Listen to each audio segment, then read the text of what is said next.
Our brains are these miraculous machines that are housed within our heads, and they've unfolded over the course of millions of years of evolution and adaptation. That being said, we haven't really worked out all of the kinks yet. Our brains still have these primal, primitive, fear-based responses that come from our early ancestors who thought that they had to look over their shoulders all the time to protect themselves. Modern psychology calls this propensity to react to the world with fear and negativity bias. And this negativity bias is leaked into our families and societies in the forms of anxieties, depressions, and addictions. That being said, that doesn't have to be the case forever. Our brains have also developed in this course of evolutionary unfolding this outer region of the brain that we call the cortex.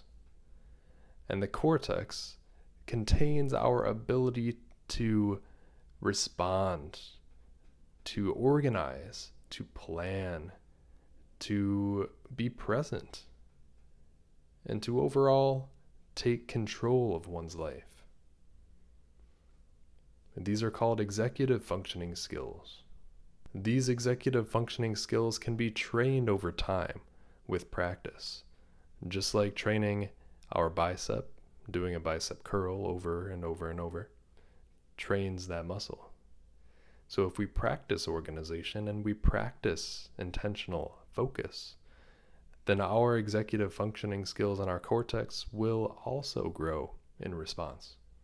With this, we become the drivers of our vehicles, the drivers of our brains, with the reins around our thoughts and emotions, guiding our thoughts and emotions to their ideal destiny of our choosing. Here's a step-by-step process that will allow you to recognize old emotional reactions, respond to them accordingly, look at the underlying narratives, and move forward with your own unique, chosen narrative. So, when an emotional reaction occurs, follow these steps. That first step is called noting. Noting is simply the ability to notice or take note of the reaction that is occurring, to stop it in its tracks. For example, you might say to yourself, I notice this reaction and I notice the thoughts that are occurring due to past programming. I am mindful of this reaction. Number 2, distancing. This is actually taking a step back from that reaction, distancing ourselves from it. With this, we might say to ourselves, this is simply a temporary reaction. It does not define me. I am much more than this. Number 3, injecting compassionate understanding. This might sound something like, I understand why this reaction arises. It protected me in the past, and I am growing all of the time. Number 4, allow this compassionate understanding to neutralize that initial reaction. Again, compassion acts as this beautiful neutralizer to any form of negative emotion, be it anger or any kind of impulse. This is best explained by the words of the peaceful Thich Nhat Hanh. We can practice loving our own suffering, just as we love the joy and happiness in our lives. We can hold our suffering with tenderness and compassion, like a mother holding her baby. As compassion neutralizes that suffering, we're able to move into the next 2 steps.